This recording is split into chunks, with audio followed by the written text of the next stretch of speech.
High বন্ধুগণ, নমস্কার। আমি এসে গেছি। আমার নাম মৌসুম ভূমি। আজকে আমরা একটা ইন্টারেস্টিং টপিক নিয়ে ভিডিও রিয়াকশন দেব। আজকে যে ভিডিও নিয়ে আমরা রিয়াকশন দেব সেটা হচ্ছে কোরিয়া, নর্থ কোরিয়া এবং সাউথ কোরিয়া। এই দুটো কোরিয়া একসঙ্গে আগে একই ছিল, কিন্তু এই দুটো কোরিয়া কেন দুটো ভাগ হয়েছে সেই বিষয় নিয়ে আমরা আজকে একটি ভিডিও দেখব এবং তারপর আমরা রিয়াকশন দেব। চলুন সবাই মিলে দেখা যাক এই ভিডিওটি, এবং এটি একটি গুরুত্বপূর্ণ ভিডিও।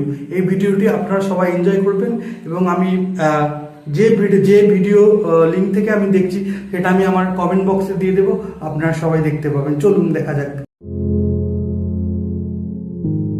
পুঁজিবাদ ও সমাজতান্ত্রিক রাষ্ট্রের দ্বন্দ্ব থেকে সৃষ্ট বেশ কয়েকটি যুদ্ধের অন্যতম হল কোরিয়া যুদ্ধ বা কোরীয় উপদ্বীপ যুদ্ধ, যে যুদ্ধের ফলে উত্তর কোরিয়া আজও পুঁজিবাদী পৃথিবী থেকে অবরুদ্ধ। দুই কোরিয়ার মধ্যে এ যুদ্ধ সৃষ্টি করেছে এক প্রকট অর্থনৈতিক বৈষম্য। এমন এক যুদ্ধ যেখানে ভয়াবহ পারমাণবিক অস্ত্র ব্যবহারের আশঙ্কা তৈরি হয়েছিল। সুপ্রিয় দর্শক, আদ্যপান্তের আজকের পর্বে চলুন জেনে আসি কোরীয় উপদ্বীপ কেন দুই ভাগে বিভক্ত হল। জানব কোরিয়া যুদ্ধের আদ্যপান্ত। এই ধরনের ভিডিও দেখতে আমার খুবই ভালো লাগে। কোরিয়া যুদ্ধ বা দুই কোরিয়ার বিভাজন সম্পর্কে বুঝতে হলে যেতে হবে আরেকটু আগের ইতিহাসের পাতায়। বিশ্ব মানচিত্রের দিকে তাকালে আমরা দেখতে পাই কোরীয় উপদ্বীপের উত্তরাংশে অবস্থিত চীন ও রাশিয়া এবং পূর্বে ঘিরে রেখেছে জাপান সাগর। জাপান সাগর দ্বারাই বিভাজিত হয়েছে জাপান ও কোরিয়া। ভারতবর্ষকে যেমন একসময় ইংরেজরা শাসন করত, তেমনি কোরিয়াও দীর্ঘদিন জাপান দ্বারা শাসিত হয়েছে। 1920-এর দশকের একেবারে গোড়ার দিক থেকেই জাপান আশপাশের দেশগুলোতে সামরিক অভিযান চালায় ও দখল করতে শুরু করে। জাপান কোরিয়াতে আক্রমণ চালায় 1910 সালে এবং দেশটি দখল করে নেয়। 1910 থেকে 1945 সাল, 35 বছর ধরে কোরিয়া জাপানের অধীনে থাকে। 1945 সালে দ্বিতীয় বিশ্বযুদ্ধ সমাপ্তির মধ্য দিয়ে জাপানের অধীনতা থেকে কোরিয়া মুক্ত হয়। কোরিয়ার বিভক্ত হবার ঘটনাটিও ঘটে দ্বিতীয় বিশ্বযুদ্ধের সমাপ্তির পরপর। দ্বিতীয় বিশ্বযুদ্ধে হিরোশিমা ও নাগাসাকিতে পারমাণবিক বোমা বিস্ফোরণের পর জাপান আত্মসমর্পণের সিদ্ধান্ত নেয়। তবে কোরিয়ায় অবস্থিত জাপানি সৈন্যরা সোভিয়েত রাশিয়া ও যুক্তরাষ্ট্রের সৈন্যদল উভয়ের কাছে আত্মসমর্পণ করে। মূলত উত্তর দিক থেকে প্রবেশ করে দেশটির একাংশ দখল করে নেয় সোভিয়েত সেনারা, আর দক্ষিণ দিক থেকে প্রবেশ করে দেশটির আরেক অংশ দখল করে নেয় আমেরিকান সৈন্যদল। জাপানি সাম্রাজ্যের আত্মসমর্পণের পর মার্কিন প্রশাসন কোরীয় উপদ্বীপটিকে যে সীমারেখায় ভাগ করে তার নাম 38th প্যারালাল লাইন বা 38তম সমান্তরাল রেখা। মার্কিন সামরিক বাহিনী এই রেখা থেকে দক্ষিণ অংশ নিজেদের দখলে আনে এবং সোভিয়েত সশস্ত্র বাহিনী উত্তর অংশের উপর নিজেদের নিয়ন্ত্রণ প্রতিষ্ঠা করে। যদিও কোরিয়াকে বিভক্ত করার ইচ্ছা ছিল না কারোরই। উভয়েরই কোরিয়াকে জাপানের অধীনতা থেকে মুক্ত করে কোরিয়ায় স্বাধীন সরকার প্রতিষ্ঠার রাজনৈতিক উদ্দেশ্য থাকলেও পরবর্তীতে এর ব্যত্যয় ঘটে। ইতোমধ্যে উত্তর অংশে প্রতিষ্ঠিত হয় সোভিয়েত ইউনিয়ন প্রভাবিত সাম্যবাদী সরকার, আর দক্ষিণে মার্কিনীদের সহায়তায় প্রতিষ্ঠিত হয় ডানপন্থী সরকার। স্বাভাবিকভাবেই দুই সরকারের ভেতর মতভেদ ছিল অনেক, এমনকি উভয় সরকারই গোটা কোরিয়ার একমাত্র আইনসিদ্ধ সরকার হিসেবে নিজেদের দাবি করতে থাকে। ক্রমেই দুই রাষ্ট্রের ভেতর মতাদর্শিক ও রাজনৈতিক বিবাদ বাড়তে থাকে। 1948 সালে সোভিয়েত রাশিয়া ও যুক্তরাষ্ট্র উভয়ই কোরিয়া থেকে তাদের নিজস্ব সরকার ও সৈন্যদল সরিয়ে নেয়, আর নির্বাচনের ভেতর দিয়ে দুই কোরিয়ায় স্থানীয় সরকার গঠিত হয়। তবে এই নির্বাচন মোটেও নিরপেক্ষ ছিল না। দক্ষিণ কোরিয়ায় ক্ষমতায় বসে মার্কিন যুক্তরাষ্ট্রের মদতপুষ্ট এন্টি কমিউনিস্ট পার্টি, আর উত্তরে ক্ষমতায় আসে সোভিয়েতের পক্ষ শক্তি কমিউনিজমপন্থীরা। এ সময় গোটা পৃথিবী জুড়ে চলছে সোভিয়েত ইউনিয়ন ও মার্কিন যুক্তরাষ্ট্রের মধ্যকার কোল্ড ওয়ার বা স্নায়ুযুদ্ধ। চীনে চলছে সিভিল ওয়ার। চীনে 1949 সালে ক্ষমতায় আসে কমিউনিস্ট পার্টি। এবছরেই আমেরিকার পর সোভিয়েত ইউনিয়নও পারমাণবিক বোমার সফল পরীক্ষা চালায়। এ সকল ঘটনা কোরিয়া যুদ্ধ বা কোরিয়া সংকটের অনুঘটক হিসেবে রেখেছিল গুরুত্বপূর্ণ ভূমিকা। 1948 থেকে 1950 এই কয়েক বছরে উত্তর কোরিয়া তাদের সামরিক শক্তি বাড়াতে উঠে পড়ে লেগেছিল, আর তাদেরকে ট্যাঙ্ক থেকে শুরু করে সকল ধরনের যুদ্ধ সরঞ্জামাদির যোগান দিচ্ছিল সোভিয়েত ইউনিয়ন। অন্যদিকে যুক্তরাষ্ট্র নিয়ন্ত্রিত দক্ষিণ কোরিয়া তখনও সামরিকভাবে বেশ দুর্বল। 25 জুন 1950 উত্তর কোরিয়া হঠাৎই সীমান্ত পেরিয়ে আক্রমণ করে বসে দক্ষিণ কোরিয়াকে। এই আক্রমণের উদ্দেশ্য ছিল গোটা কোরিয়ান পেনিনসুলা বা কোরীয় উপদ্বীপকে একজোট করা এবং পুঁজিবাদী শক্তি হটিয়ে কমিউনিস্ট রাষ্ট্র গঠন করা। স্বাভাবিকভাবেই মার্কিন যুক্তরাষ্ট্র সহ পুঁজিবাদের সমর্থক অন্যান্য বন্ধু রাষ্ট্রগুলির সিদ্ধান্তে জাতিসংঘ জানায় তারা মিলিটারি ফোর্স পাঠিয়ে দক্ষিণ কোরিয়াকে সাহায্য করবে। লিগ অব নেশনস এর আগে কোনো যুদ্ধে সৈন্য পাঠাতে সমর্থ হয়নি, তাই এই ঘোষণা খানিকটা তাদের শক্তি প্রদর্শনেরই অস্ত্র ছিল। দক্ষিণ কোরিয়ার পক্ষে লড়াই করা সৈন্যের ৮৮ ভাগই ছিল যুক্তরাষ্ট্রের। পরবর্তীতে যুক্তরাজ্য, ফ্রান্স, তুরস্ক সহ জাতিসংঘের ২০টি দেশ থেকে আন্তর্জাতিক সেনারা এর যুদ্ধে অংশ নেয়। উত্তর কোরিয়ায় অস্ত্রের জোগান পাঠালেও সোভিয়েত ইউনিয়ন সেখানে কোনো মিলিটারি ফোর্স পাঠায়নি। তারপরও দক্ষিণ কোরিয়ার সেনাদল অপেক্ষা উত্তর কোরিয়ার সেনাবাহিনী যুদ্ধে শক্তিশালী অবস্থানে ছিল। ফলে একমাত্র বুসান শহর বাদে একে একে দক্ষিণের প্রায় সমস্ত অঞ্চলই দখল করে নেয় উত্তর কোরিয়া।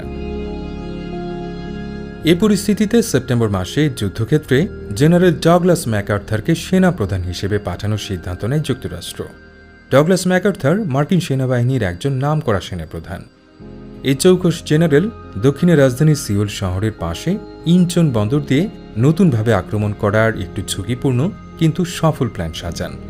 এই নৌবন্দরটি ছিল একটি গুরুত্বপূর্ণ জায়গায়, কারণ এটি রাজধানী সিওলের খুব কাছে, একই সাথে ৩৮তম সমান্তরাল রেখারও নিকটবর্তী। জেনারেলের লক্ষ্য ছিল এটি দখলের মধ্য দিয়ে উত্তর ও দক্ষিণ কোরিয়াকে বিচ্ছিন্ন করে ফেলা। তার এই অভিযান সফল হয়। নভেম্বর মাসের ভেতরেই উত্তর কোরিয়া পিছু হটতে শুরু করে। এতে করে উত্তর কোরিয়া দক্ষিণ কোরিয়াতে রসদ পাঠানো কিংবা সেনা অভিযান পরিচালনা করতে ব্যাপক প্রতিবন্ধকতার মুখে পড়ে। ফলে খুব সহজেই গোটা দক্ষিণ কোরিয়াকে পুনরুদ্ধার করে জেনারেল ম্যাকআর্থারের সেনাদল। উদ্যমী জেনারেল ম্যাকআর্থার ৩৮তম সমান্তরাল রেখা পার হয়ে এগিয়ে যান উত্তর কোরিয়া দখলের লক্ষ্যে। বেশ কিছু অঞ্চল জয় করে তার সৈন্যদল চীন ও উত্তর কোরিয়ার সীমান্ত পর্যন্ত পৌঁছে যায়। তবে একসময় এই পদক্ষেপ তাদের জন্যই কাল হয়ে দাঁড়ায়। মার্কিন সৈন্যদল ইয়েলো নদী পার করলে চীন তার সৈন্যদল নিয়ে পাল্টা আক্রমণ শুরু করে। ফলে মার্কিন সেনারা সেখান থেকে পিছু হটতে বাধ্য হয়। চীনের অংশগ্রহণে চীন ও উত্তর কোরিয়ার যৌথ সৈন্যদল দক্ষিণ কোরিয়া পর্যন্ত পুনরায় দখল করে নেয়। চীনের অংশগ্রহণ ছাড়া উত্তর কোরিয়ার পক্ষে এই জয় সম্ভব হতো না। চীন, সোভিয়েত রাশিয়া ও উত্তর কোরিয়া সকলেই তখন কমিউনিস্ট রাষ্ট্র। কোরিয়া যুদ্ধে চীনের অংশগ্রহণের কারণ সুস্পষ্ট না হলেও এটিকে কারণ হিসেবে গ্রহণ করা যায়। ১৯৫১ এর এপ্রিলে জেনারেল ম্যাকআর্থার ফের সিউল শহরে আক্রমণ চালান এবং এক পর্যায়ে সেখানকার নিয়ন্ত্রণও নিয়ে নেন। এ সময় তিনি মার্কিন সরকারের কাছে চীনের উপর পারমাণবিক অস্ত্র ব্যবহারের আবেদন পাঠাতে থাকেন। তবে তৎকালীন মার্কিন প্রেসিডেন্ট হ্যারি ট্রুম্যান বুঝতে পেরেছিলেন চীনের উপর পারমাণবিক বোমা ফেলা হলে তা হবে চূড়ান্ত বোকামি, কেননা সোভিয়েত ইউনিয়নও সে সময় পারমাণবিক বোমায় নিজেদের সমৃদ্ধ করেছে। তাই সোভিয়েত ইউনিয়নের মিত্রদেশ চীনের উপর আক্রমণ চালালে তা নিজেদের উপরেই ফেরত আসার আশঙ্কা রয়েছে। প্রেসিডেন্ট ট্রুম্যান জেনারেল ম্যাকআর্থারকে কোরিয়া থেকে ফিরিয়ে আনেন এবং সেখানে নতুন জেনারেলকে স্থলাভিষিক্ত করেন। ইতোমধ্যে চলমান যুদ্ধ দুই কোরিয়ার অর্থনৈতিক অবস্থার উপর বড়সড় প্রভাব ফেলে, এমনকি যুদ্ধ চালিয়ে যাবার মতো রসদেরও সংকট দেখা দেয়।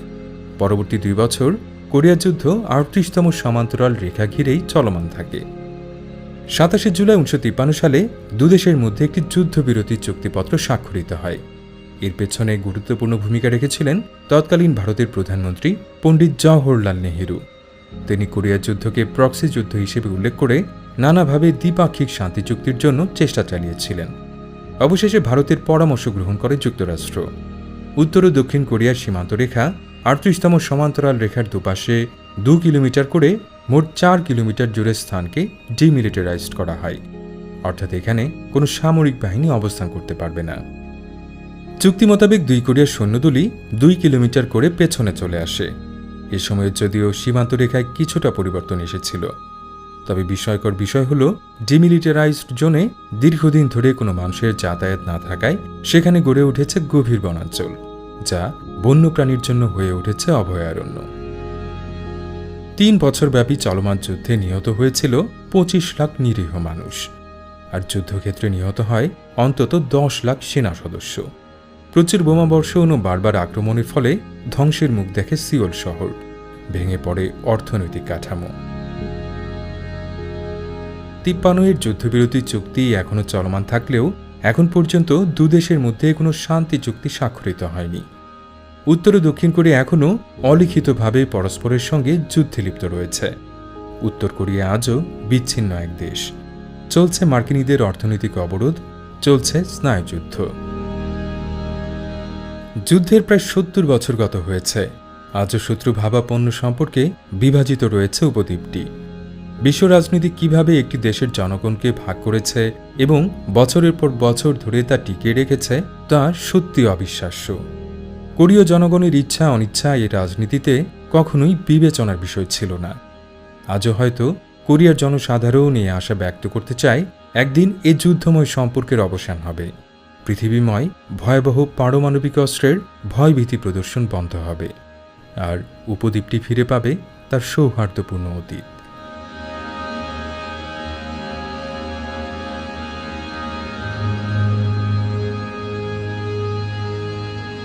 যত দেশ যে ভাগ হয়েছে সেটা তো আমরা জানি।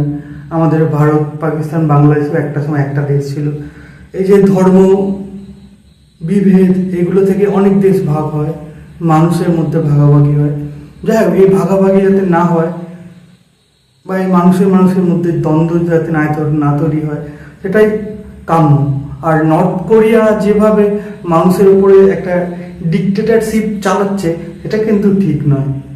যাই হোক, সময় এগিয়ে যাচ্ছে, দেখা যাক পৃথিবী কোন দিকে এগোয়। আজকের মতো এখানেই আমরা ভিডিওটা বন্ধ করি। আবার দেখা হবে পরের ভিডিওতে। ধন্যবাদ বন্ধুরা, গুড নাইট, শুভরাত্রি, সকলে ভালো থেকো, টাটা, বাই বাই।